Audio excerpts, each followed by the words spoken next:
been over 2 years since my last dive into the entity's realm, and since then, the entity has enlisted 9 more brutal, ruthless, horror-defining, and questionable killers to endlessly pursue survivors till the entity's clutches entrap their very souls after hope is lost altogether. If you want to see my discussion on how the first 16 killers could easily take you down and have you hooked and primed for sacrifice, be sure to check out my first video. If you're here for me to discuss Michael Myers, Freddy Krueger, Bubba Sawyer, Spirit, or anything released before the Demogorgon, go check that out, as the first video also discusses in detail the entity itself and what doom it means for you, and the lore leading up to you being abducted into this realm. This week we're talking about the vagina flytrap. Blood is thicker than water, but not thicker than them cheeks. When K-pop stans take cancel culture to the next level, why is he named Nemesis when he's such a Nema bro? The bane of Dirty Dan. If you don't pick Dead Hard, Borrow Time, Decisive Strike, and Iron Will, then you are throwing. The most imbalanced multiplayer experience I have ever experienced. Every game needs a cowboy because of Red Dead Redemption. 2 peas in a pod, but the pod is an aborted human xenomorph hybrid, jaw-dropping or jaw-melting. Nico Oni! I thought of something funnier than The box. Let me hear it. I came. And the pretty good game so far. A pretty good job so far. Game itself. This week we are telling you why you wouldn't survive even more of Dead by Daylight's killers.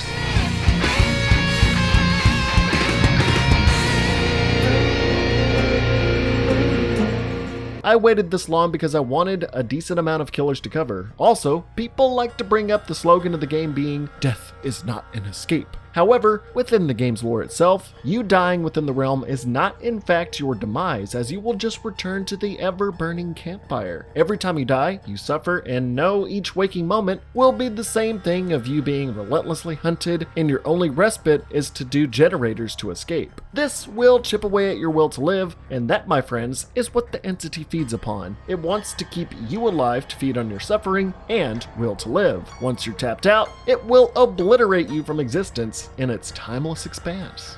Fighting back is not an option within this reality either, as your only resources are medical kits, maps, toolboxes, keys, and flashlights. So, once again, you are not just gonna go full Frank Reynolds. I started blasting. Bang! Bang! There ain't no Second Amendment here. You will have to work tirelessly to repair generators with the aid of 3 other people that you might not know, and rely on each other to either take the heat from a killer, getting a gen to completion, or not having them backstab you by having them lead the killer to you and teabagging. You'll have to rely on learning mechanical engineering, developing a great amount of cardio, elevate your pain tolerance, unless you're into that sort of thing, and just withstand doing the exact same thing every waking moment, day in and day out, without any change in your grueling daily routine, without any respite from all this monotony. So basically normal life, but with pain and suffering. So like normal life. But what new threats from last time will constantly either sacrifice you on these fabled hooks, or outright slaughter you to appease their own twisted desires, because as stated before, the entity wishes for nothing more than to spectate survivors being chased by dark, twisted, and or depraved individuals with a desire to kill, no matter their walk of life or how they became the way they were, making deals with summoned killers to allow them to eternally satiate their murderous desires, and the only stipulation for these dark beings is to obey the will of the entity no matter the cost, by offering these damned souls of these survivors by impaling them on sacrificial hooks, all while giving the survivors a chance to escape each and every time. No matter how physically or metaphysically powerful each killer is, the entity will remain more powerful and instead will broker a deal that will always be struck. So, with that said, we can finally get into the meat and bones. Who did the entity welcome after Ghostface was introduced 2 years ago?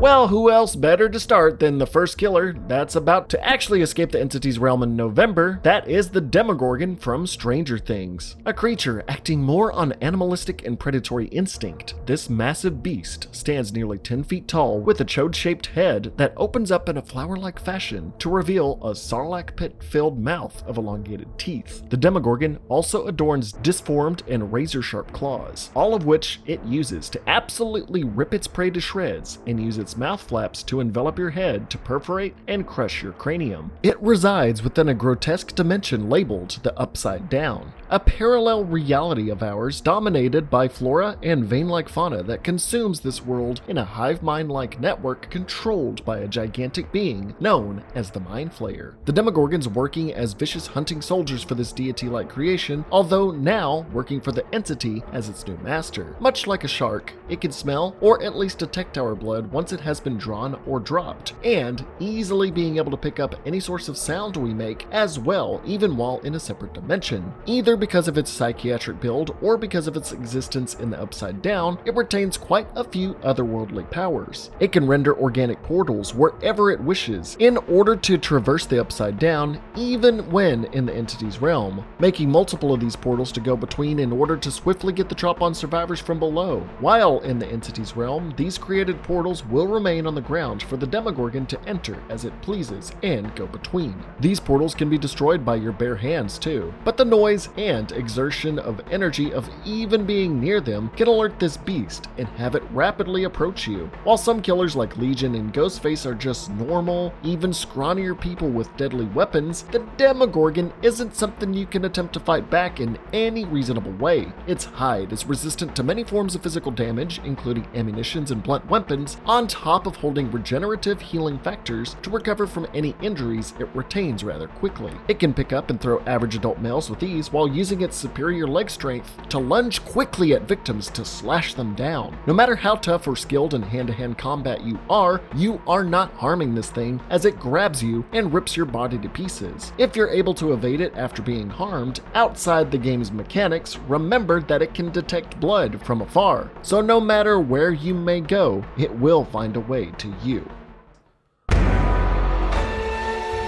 Speaking of using hemoglobin to a bloody advantage, you'll be facing a towering Japanese samurai that took honor to a rather extreme level. A descendant of the spirit Rin Yamaoka, Kazan Yamaoka wanted nothing more than to keep the code of the samurai from being tainted by imposters. He spent a great amount of time wandering the land, hunting farmers dressed as samurai and dishonorable warriors, and caving their heads in with the giant Konobo, or slicing them open with his katana, defeating and killing dozens of highly trained samurai, including his father. Kazan hunted down and killed the lord that gave him the name Oni Yamaoka, and soon was overwhelmed by the lord's people as they tortured him and left him for dead. Before Kazan drew his last breath, he was rescued and given a new purpose by the entity. Because of his desire to exterminate weak bloodlines, Kazan became the very Oni he refused to be called, being yet another beefy, towering figure clad in traditional Japanese armor and hidden behind an Oni mask. He will stomp around looking to cut you open with a finely sharpened katana. Being struck by this mighty blade will have you profusely bleeding, which in any case, profuse bleeding will lead you to bleeding out, weakening you, losing consciousness, and potentially dying. But with the Oni's power of blood fury, any blood you lose will instead be encapsulated in orbs he will seek to absorb in order to satiate his anger, and when hitting a certain point, will allow him to achieve a Super Saiyan godlike state. Being bathed in a red aura, he will roar and wield his mighty Konobo. While in this rage, he will spring at high speeds to reach evading or unwary survivors and repeatedly assault them with his giant blunt instrument. Without the advent of the game mechanics and balance, it's easy to see how this wickedly strong, vengeful Japanese warlord could easily kill you more so than most killers. A single swipe of the katana from a guy with this much muscle mass wouldn't be a simple thing you can walk away from. Simply disemboweling you for a slow, painful death, dismembering you to slow you down for a torturous death as he farms and absorbs the very blood from your veins, cutting you in half, or decapitating you. Its Konobo would also be a quick way to just cave your head in, or in the very least, hit you so hard you go Glenn mode and become so disoriented from brain trauma that you'll just be easy pickings. It even possesses enough strength to rip the tongue from your head and quash it with no effort. I mean, for reference, this guy was able to take down dozens of trained samurai like he was the Ghost of Tsushima. Unless you can completely avoid detection by this battle-hardened demon and quickly sew or mend bloodied wounds, the Oni will see these orbs and will find you and kill you in a multitude of brutal ways. Going from traditional to resourceful, we have the Deathslinger. Born as Caleb Quinn to Irish immigrants in the lawless American West, his father taught him his craft of engineering. As Caleb grew older, he would secretly develop methods of carnage and torture, one being a trap that would insert needles into people's eyes. Having crafted a gun that would shoot railroad spikes for easier construction of railways and more, Caleb discovered his inventions and their patents had been stolen by the owner of a rail company. Caleb sought revenge by beating him to a bloody pulp and driving his specialized gun into the owner's stomach. The president survived and had him incarcerated where, thanks to the prison warden there, was allowed to fully work on the instruments of death and torture to his heart's content in order to catch any criminals from afar and torture them and discourage any criminal activity in the future, until he made his crowning achievement, a spear gun he named the Redeemer, firing basically a harpoon attached to a chain that when fired could impale a target and then reel them in towards him so he could finish them off with the attached bayonet. With this pissed off Kid Rock with a slack jaw and a pissed off attitude chasing you down, unless you can dodge a 20-pound bullet, I can't say you'll make it far before you're shot through the heart and you're made too lame. If the fact that getting impaled doesn't already have you dead on the ground in seconds, his sharp bayonet or a point-blank blast to the back of your head will definitely do the trick. This guy has a lot of practice killing outlaws with this gun, so he's not going to have a hard time hitting you.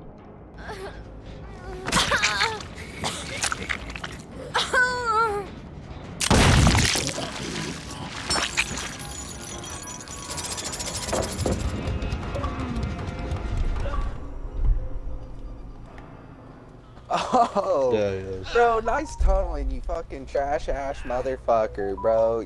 Delete the game, bub, because you're fucking trash. Get the fuck out of here with your gay ass fucking bullshit, you fucking pussy.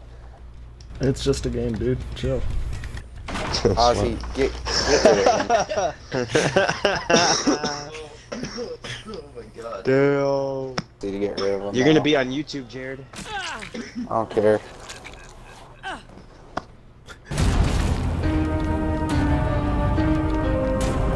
On the topic of heads though, Pyramid Head will be a figure chasing you to your demise. Being an embodiment of sin and punishment and born a materialized image of the fog world, it wears a giant pyramid of metal upon its head to mask its humanity, as it looks to torture any and all of man who bears within them a desire to be punished, or just kill because of the inherent evil of man, whichever floats its boat. It wields with it a massive weapon called the Great Knife. And boy oh boy, that's a knife! It will drag this knife behind it searching for the damned. While a knife that big can easily skewer and cleave you, it's what's behind the pyramid's power. By channeling its energy, Pyramid Head can issue its punishment of the damned and cut into the very ground as it spreads it open into a gory pit of blood and barbed wire. Walking or running through this tormented trail will make you tormented in the process, having consistent blood and wire following behind you wherever you go, making you easier to see from afar. While tormented, anyone that falls to the ground due to their severe injuries can be drowned in a pool of blood and transported instantly into a cage of torment, where you will be bound in a containment of spikes, driving into your flesh while you have to fight it back. Your only way out of this containment is by someone else prying you from its cold metal grasp, and if not in time, will fully puncture you like an Iron Maiden. On top of that, the Pyramid Head can use his great knife to fling this hellish ground forward in a wave of eye-steel beams that can travel through any object, pulverizing you even behind cover. That's right, even if you are behind a wall, it can hit you with metal. Having to watch your step at every turn, not knowing if you will step in bloody barbed wire, or if steel beams may melt your dreams from any angle, or just being shanked by a knife that would make Michael Myers feel inadequate is something even your deepest fears would shiver at. Pyramid Head is also one of the only killers that can outright kill you in a moment's notice if given the proper opportunity, so be prepared to have a knife driven through your chest and twisted.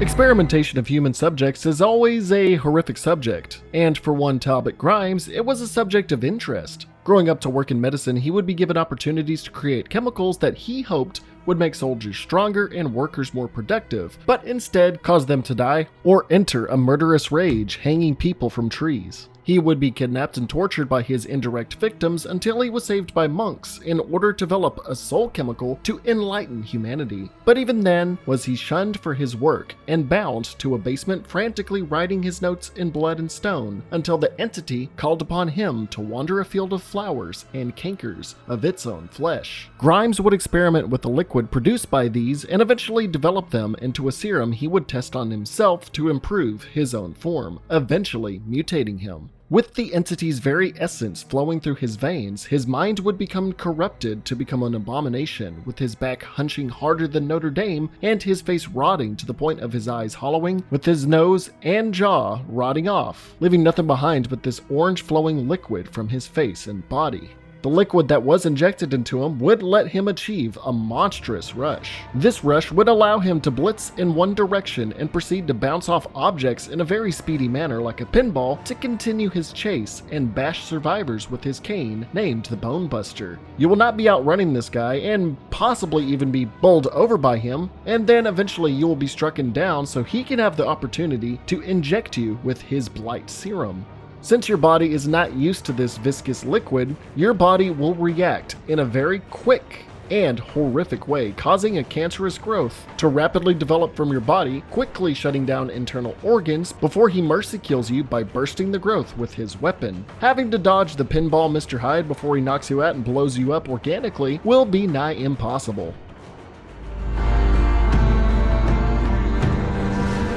Doubling up is the freak accident of the twins. Born as conjoined siblings in the 17th century, Charlotte Deshays came to life with her brother Victor shrunken and affixed to the inside of her torso. Deeming their mother as a witch for giving birth to demon spawn, the local village folk burned their mother right in front of their eyes as they watched her flesh melt. The two frightened and misunderstood children would then be forcefully taken to a temple to be inhumanely experimented on until Victor was eventually killed in a panicked situation. Charlotte would escape and for over a decade would fend for herself in the shadows of society, stealing food while Victor's body rotted but never fully decayed within her. She would be constantly pursued, forcing her to defend herself and draw blood when she had to, until one day, when dying of hypothermia in the cold winter snow, Victor hopped out of her body, resurrected in her last glimmer of life, and ran into the dark fog ahead, with his sister soon chasing after, bringing them both into the entity's clutches. Despite being two misunderstood souls, they will not hesitate to kill anyone they deem as a threat, as they see anyone else besides themselves as a danger. Because of their blood bond, they are both able to share each other's consciousness and work in separate but perfect tandem. Armed with a sickle, Charlotte will simply gut those she deems a threat, and to effectively hunt enemies, will shift her consciousness to Victor, who will erupt from her chest to hastily run around. Leaping long distances, Victor can latch on to survivors like a jockey from Left 4 Dead and gouge at their eyes, mouth, and ears. While Victor has you distracted with a decaying, decrepit baby clawing up your vision, Charlotte will know exactly where you are due to their psychosomatic relationship and cut you down. Of course, for once, you can actually attack a killer by kicking or throwing the baby, but ultimately, it will be fruitless because Victor will always grow back inside Charlotte to continue chasing you. While not as menacing as others, this pair is relentless and disorienting enough to have you sacrificed before you know it. No matter how many times you punt that baby, don't kick the goddamn baby. Charlotte will be right behind you to punish you. There's one thing this video needs. K-pop!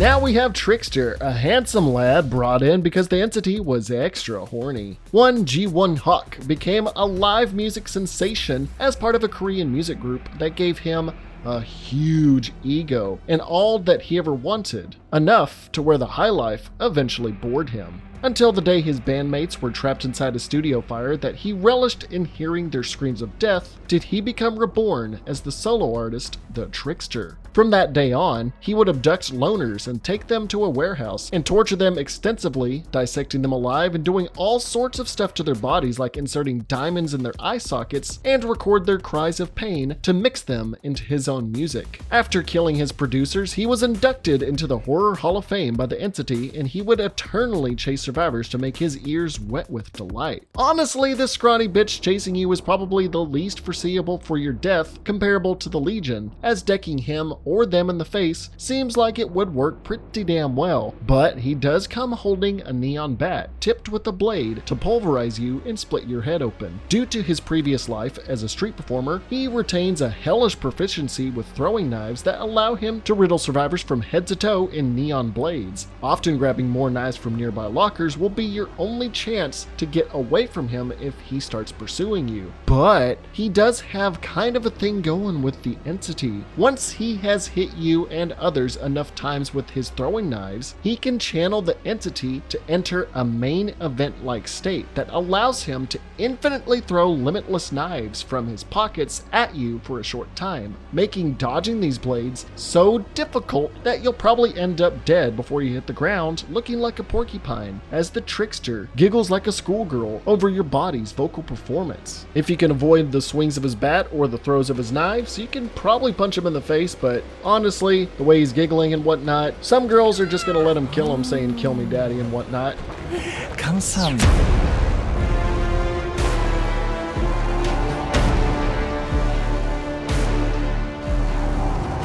Reaching the end, we have the mutant abomination of Nemesis, created by the Umbrella Corporation, concocted as a superhuman bioorganic weapon infected with the T-virus labeled the T-103 Tyrant. This titan being a nearly indestructible beast that in its original reality could survive all types of gunfire, scorching heat, and explosive rockets that will stomp forth, hunting for agents of stars and killing any human that it finds in his way. His sheer strength allows him to simply punch you to get the job done, breaking bones and rupturing organs in the process. His ability comes from the very gigantic viral parasite within him. That's not a tentacle, that's a parasite, and it will protrude out through his arm, as Nemesis will use it as a veritable whip to infect you with the T-virus itself. While contaminated, you will begin to periodically vomit, be covered in a blue liquid, and temporarily have your motor skills hindered. With each successive hit of this parasite, the infection level will increase, strengthening its whip-like attack to break through pallets and walls easily, and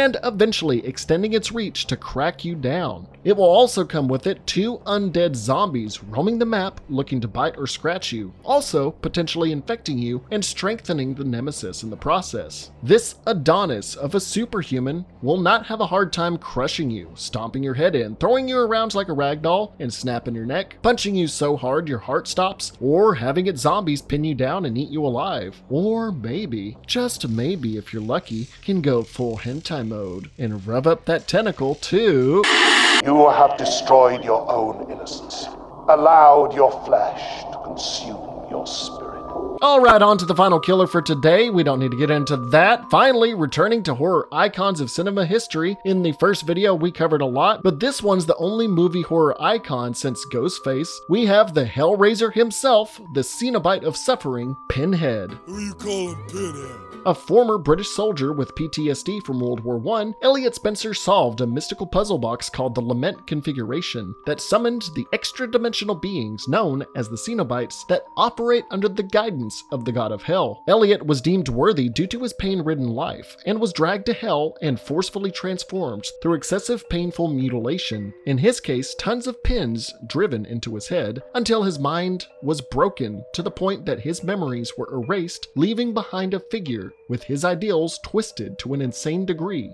Pinhead would then lead the Cenobites to appear before those that solved the box, and for those who are not deemed worthy of transformation like him, i.e. you and everyone else in the entity's realm, you will simply be either dragged to hell for eternal torment and suffering, or be slaughtered instantly. Pinhead, while protecting the Lament Configuration, will summon hordes of chains and hooks out of thin air to hook you up and rip your skin, flesh, and even soul apart. Being able to use these chains to bind you in chases to slow you down enough to catch up to you and slash at you with even more chains, you aren't getting too far from him before being hooked into an even bigger hook. While you are in a trial against Pinhead, if you are not able to find and solve the Lament Configuration in time, something called the chain hunt event will start to occur, where tons of different chains will start to spawn around you without Pinhead even having to control them, to start pinning you down, hooking you, and slowing you down so Pinhead can catch up and smack you down. Now, if you do try to solve the configuration, it will summon him to your location so he can just stop you or punish you for even touching the box, and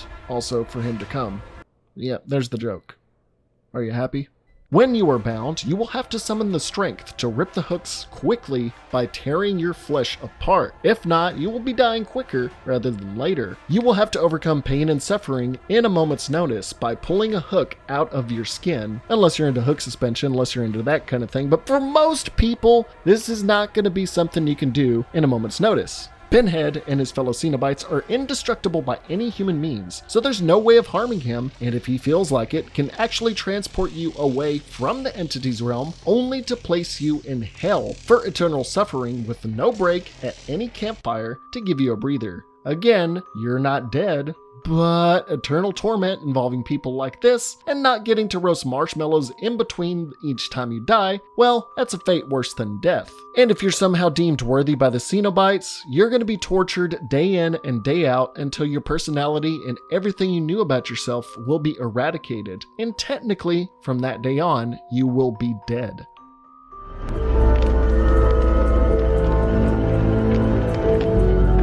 Now, one quick thing to add before we end things off, it came to my brain. With more and more individuals being inducted into the entity's realm all throughout history, it's possible that news of this reality could be broken out somewhere along the timeline, as celebrities and teenagers and more are brought in. If the information were to slightly even leak out that a universe where killers could live eternally just to kill innocent people, many across the world and many parts of history could resort to killing in brutal, creative, in massive ways just for a chance for the entity to give them a stage. If this were to happen, most of history would be altered, leading humanity into a brutal and carnage-ridden era for society to crumble, all for the hope of eternal life in a different world, just for being a depraved murderer. This concludes this second dive into the killers of Dead by Daylight and their histories leading up to how they could swiftly, slowly, or proficiently kill you over and over until you give up out of existence. Could you survive being inducted into this realm and being killed, tortured, or maimed by any of the killers we discussed today? What do you think? While you're at it, want to watch Hellraiser? Halloween after all this killer talk? Well, don't forget to go to Shudder.com, that is SHUDDER.com, and use promo code WOW at checkout for your first 30 days free on me. Once again, thanks to Shudder for sponsoring today's video. Thanks also to my financial supporters on Patreon and YouTube channel members. You all are awesome for the continued support, and thanks to you for supporting the channel just by liking and even subbing. That's all I'm really asking for. Happy early Halloween, everyone! I'm on break next week, so I'm Zach Ass, aka Wow Such Gaming. Stay spooky, stay happy, stay scary, stay healthy, and most importantly, like always, you know what I'm about to say, stay wow! Yeah, baby!